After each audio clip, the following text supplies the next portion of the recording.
Hi everyone, my name is Ashley and I'm a third year medical student, as well as a giant self-professed nerd and Pokemon fanatic since the age of 5. I've always been a big fan of Pokemon and the video game series, so I'd like to share it with you all today. I'd like to look at some of the unique designs in Pokemon and where their inspirations came from, origins of Pokemon names, and some controversies. Even if you're a fan of the video game series, I hope that you'll learn something new today. So today, I'm here to share with you all some of the lesser known stories that I've really enjoyed learning about certain characters from the Pokemon world. Some of the Pokemon designs have come to be associated with controversy. Others are associated with beautiful and underappreciated traditional Japanese mythology. So today, as I'm sure everyone assumes when they hear the word Pokemon in the context of a lecture, we're going to be discussing record-breaking hospitalizations for strobe-induced seizures, the implications of blackface, some magical foxes, some lawsuits about spoon bending, and some more. We're also going to have a brief discussion of the history of Pokemon, review those controversies that I just mentioned, and hopefully help you choose a new favorite Pokemon of your own by the end of this lecture. So I'd like to go ahead and start things off by telling you a story. In the 1970s, in a relatively rural part of Tokyo, known as Machida, a young boy named Satoshi Tajiri enjoyed collecting insects.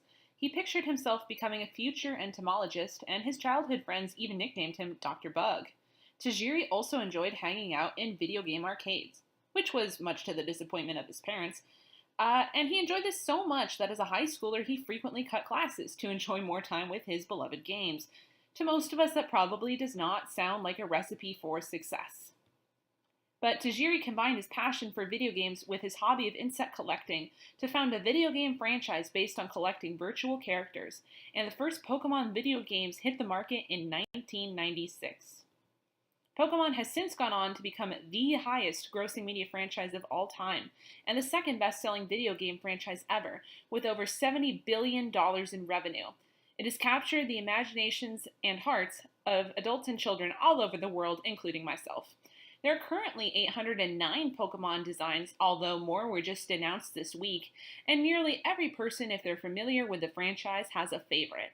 For some, it's all about the character's design or the fact that that critter helped them through some tough battles against real-life friends or their virtual opponents. For die-hard fans like myself, it's often about feeling like those victories mean they've shared a story with those characters. So there are several objectives and goals I want you to keep in mind as we progress through this lecture. One is I'd like you to be able to correctly identify specific Pokemon that are associated with controversial episodes and could describe it if you were prompted. A second is that you could name at least one Pokemon and the mythology or name origin story or design inspiration that it's associated with. The third objective is perhaps the one that's most personally important to me. It's that you could select a favorite Pokemon after listening to this lecture because you learned something new about it or you like the design, whatever it may be. But I think that a lot of the appeal of Pokemon comes from the happiness it brings and the shared experience that it represents. So I'm really hoping that you can find one that you identify with. And then finally, unless you already know all of the Pokemon characters like myself, which unfortunately probably takes up a lot of overhead memory space, I'm hoping that you can correctly name at least one more Pokemon than you could before and learn something new. Since I'm sure you've been paying attention, take 5 seconds to reward yourself and look at this cute Pikachu meme, which describes my experience in medical school. So to start things off, I'd like you guys to go ahead and pause the lecture at the end of this slide and go ahead and try one of the two quizzes. So this part depends on how much you already think you know about Pokemon. If you are not familiar with the franchise, I would suggest the link to the quiz on your left. And if you think that you can name some or you want to challenge yourself, I would suggest the quiz on the right. It's going to invite you to try and name as many Pokemon as you can in a timed fashion, typing their names into the boxes. The first one only covers the first generation, which oftentimes people are more familiar with. So just go ahead so that we can get an idea of your baseline knowledge of how many Pokemon there are. So how did you do? Were you able to name more than you thought, about what you expected, or less than you were hoping for? Keep that number in mind and consider writing it down on a piece of paper, because one of the goals is that you'll be able to name one more Pokemon than you could previously by the end of this lecture.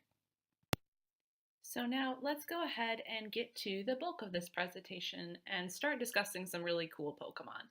So for starters, we're going to talk about the starters. Starter Pokemon are traditionally the ones a trainer can choose from when they first start on their Pokemon journey. So for a lot of people, they're a character that they will have bonded a lot with. And many people will remember getting to choose their first starter from one of three options. Historically, the most popular of these, which was available in the first series of games, is Charmander, the small lizard that you see on the left there.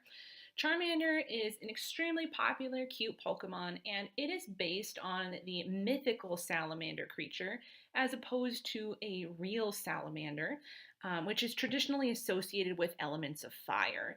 Its name is a portmanteau of char and mander, referring again to that salamander appearance, and it becomes more draconic over time. Which corresponds to a lot of Western folklore pertaining to dragons and their appearance. One thing that is cool about Charmander is it is so popular that it was actually incorporated into a currency. A $1 coin was produced in the island nation of Niue, which I think a lot of people haven't even heard of. So I pointed it out for you on a map here on the right. It looks like a lovely tropical place, and so I think we should all get to go on a field trip after this. So Charmander can evolve or turn into the Pokemon that you see here as it gains experience. So the second one that it can become is called Charmeleon. Again, using that word for char, and melion incorporating the idea of a chameleon. So chameleons have prehensile tails, and it turns out that Charmeleon uses its tail with flames as a major weapon in battles against its opponents. It's also kind of a cool design because its body is based on a theropod, a type of dinosaur, and its head crest is based on a Parasaurolophus, which is also pretty cool. The chameleon also has a head crest in real life, so it's kind of again incorporating that nice element of design there. And finally, in this evolutionary line, we have Charizard. Charizard is one of the most popular Pokemon characters of all time. It is the facing character of Pokemon Red, which is one of the two original games that was released in the United States in the Pokemon series. And it's clearly based on traditional European dragon folklore. It has a nice Japanese name, which is Lizardon, which obviously incorporates the words lizard and dragon or dawn. Now, that actually comes from the ancient Greek for the word tooth, which is used in many real dinosaur names that scientists have given. And another cool fact about Charizard, in addition to its popularity, is it was actually used as the naming inspiration for this bee that you see on the left here, which is called the Chilicola Charizard bee. And they are unique in that they are stem nesters. So now you know a little bit about an island country and a bee species that hopefully you didn't know before. So now we're going to talk about a particularly controversial Pokemon. So this is Porygon, pictured here on the left. And first we'll just mention its design, which is kind of cool. Its coloration and duck-like appearance is probably based on this creature on the right, which is the Argentinian blue-billed duck, but it also appears to have elements of inspiration that have been drawn from original 3D graphics back when they were a little bit chunkier looking, as well as the idea of an origami crane. So Porygon is a character that will never be shown on the Pokemon TV series again. The original Japanese episode, Denno Senshi Porygon, aired back in Japan on December 16, 1997, on a Tuesday evening, over 37 TV stations. And while it was well received, it was going to have a problem that it would never live down. 20 minutes into the episode, a character named Pikachu stops some missiles with a thunderbolt attack, resulting in an explosion type action sequence. And it featured a bunch of red and blue lights that flashed in very rapid succession. Even though this style of animation had been used before in the show during action sequences, it featured two animation techniques called Paka Paka in addition to flash technique that made the scene more intense than usual. And so this resulted in a strobe light type effect at about 12 hertz for 6 seconds. That was enough for 685 viewers, 310 boys and 375 girls, to suffer a combination of blurred vision, headaches, dizziness, and nausea, and a few even suffered seizures, blindness, convulsions, and loss of consciousness. The Japan Fire Defense Agency stated that many of these victims, more than 150, actually had to be admitted to hospitals. And then a small fraction of those children were ultimately diagnosed with photosensitive epilepsy. So this incident became known as the Pokemon shock controversy. So this obviously had a huge impact. One of the things that happened was the stock prices for the Pokemon Company on the Tokyo Stock Exchange fell overnight by 5%. Another was that many officials associated with Japanese television came together to find ways to make sure that this incident would never be repeated. So, this led to the establishment of several guidelines that now affect animation still today. This prevented flashing images, especially those featuring with red, from flashing more than 3 times per second. And other rules apply based on if there is not red involved in the sequence. Flashing images can never be displayed anymore for more than 2 seconds. And then stripes, whirls, and concentric circles cannot take up a large percentage of the television screen. So it actually went on to have a lot of guideline management occur.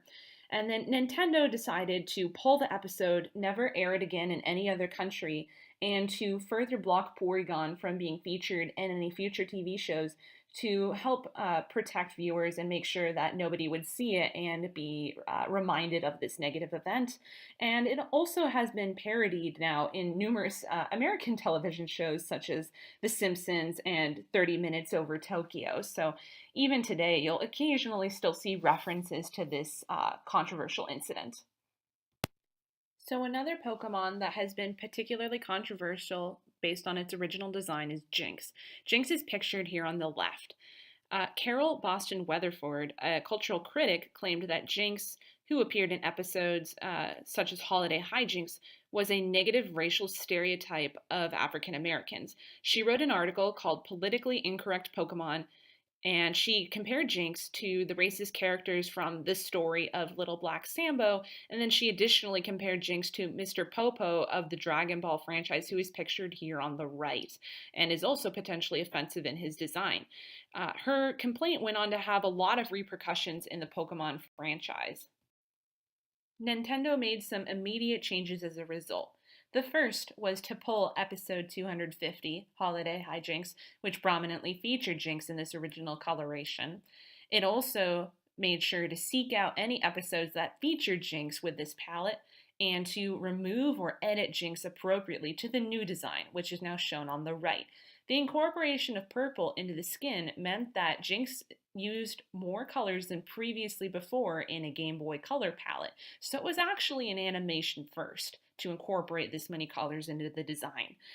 Furthermore, any episodes of Jinx that did still have the original potential blackface coloration were removed and are no longer available for any type of purchase or in association with any DVDs. In spite of this controversy, Jinx still has some design elements that I think are very cool and merit a brief mention. One is that it could have been inspired by Japanese spirits known as Yuki Onna, which are female spirits that lack feet, similar to how Jinx is clearly portrayed as a female, is only available as a female gendered Pokemon in the games, and lacks feet as shown by its hidden dress. Another is that it is very similar to a female opera singer, especially from a Nordic or a Viking tradition, which goes along with the fact that it actually incorporates singing into many of its attacks in the video game series. So now I'm going to ask you to think back to the beginning of this presentation and ask yourself, can you remember which starter Pokemon we talked about? I'll give you a second to think. If you can recall Charmander, Charmeleon, or Charizard, you're off to a great start. The reason that I bring this up is because I'm now going to go ahead and discuss my personal favorite starter Pokemon. Fennekin is my personal favorite starter Pokemon, and it's the cute little fox that you see on the left there. Fennekin is clearly based on a fox, as are its evolutionary line members, but it's specifically based on the fennec fox. Fennec foxes have really large ears, which help to emit heat. And this is a nice nod to the idea that Fennekin, Braixen, and Delphox are all fire type Pokemon, which relates obviously to heat. It also shares characteristics with Kitsune and Kitsune Mochi, which are witches in Japanese folklore, and they get their powers from foxes. It also gains this more witch or mage like appearance and design as the evolutionary line progresses, culminating nicely in Delphox, who has a wand concealed in its tail and is able to use psychic type attacks in the game. Now, Fennekin, with its Fennec Fox name, is fairly clear, but Braixen is a little bit more unique, perhaps. Braixen is probably a combination of braise, which is a French word meaning hot charcoal, and vixen for female fox. But it could also be an allusion to bruxa, which is the Portuguese word for witch, or brazen, which means bold. Braxton also has some nice character design moments. Its fur is actually reminiscent of sifuku, which is the predominant uniform worn by schoolgirls in Japan. Finally, with enough in-game experience, you get from Fennekin to Braixen to Delphox on the right. Delphox is one of my personal favorites. I have gotten a lot of victories with this guy. The English name Delphox is probably a combination of Delphic oracle with fox, which is kind of a cool shout out to some Greek culture. And it also has prophetic abilities to go with that concept design. The Japanese name, though, is perhaps even cooler. The Japanese name is Mahoxi, which is a combination of the Japanese words Madoshi, meaning mage, Maho, meaning magic, and Foxy, incorporating its design. Finally, a cool shout out to the fact that the fur style on Delphox's arms is based on a traditional Japanese kimono garment. Finally, we're going to go ahead and discuss Kadabra before we wrap up this lecture. Kadabra is pictured here on the left, and Uri Geller, a magician and psychic, is pictured on the right. The Pokemon Kadabra is apparently an unlicensed caricature of the celebrity psychic Uri Geller, at least that's what Geller argues. And there are definite similarities between the incorporation of spoons into performance and the idea of psychic and mind-bending tricks, which Kadabra uses heavily in its battle strategy. And considering that the Pokemon cartoon series had an episode featuring Kadabra where a group of psychics were learning to emulate Geller's trick and spoon bending with mind powers, it's a little hard to ignore these similarities. Geller claimed that this similarity went beyond fair use, and he sued Nintendo as a result, claiming, quote, Nintendo turned me into an evil occult Pokemon character, end quote. The full details of this lawsuit have never been made public, but Nintendo has since ceased printing all Pokemon trading cards that involve Kadabra, which is important to the trading card game franchise because it effectively locks a more powerful Pokemon out of play forever that evolves from Kadabra. So that's it for my lecture on Pokemon. I'm hoping that you learned something new. To remind you what the goals and objectives of this lecture were, I'm going to go ahead and put this objective slide here and give you a few moments to take a look and see what you learned.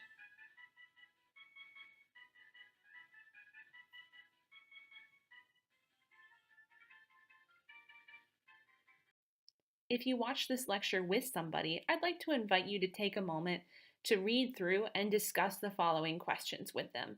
Feel free to pause this slide. This is the last slide with content on it in the lecture. Thanks for listening to my lecture on Pokemon. I hope you had fun and learned something new.